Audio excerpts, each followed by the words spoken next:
Hello guys, magandang umaga po. May customer po tayong gugupitan. Gumamit po muna ako ng Uno Media Clipper Guide.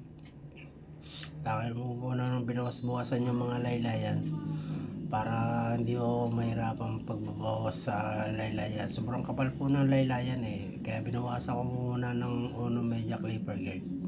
Mababa lang po ang aking gupit dito. Sumunod yun, nilinyahan ko na po muna yung batok pati hanggang sa likod ng tenga.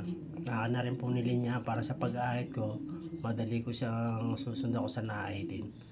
Sumunod siniro close ko muna yung kanyang sa may patilya hanggang doon sa bato. Binabura-bura ko na po, dahan-dahan lang pong pagbubura. Alalay po. Sunod gumamit na po ako ng trimmer. Dito na po ako magpifinishing sa trimmer.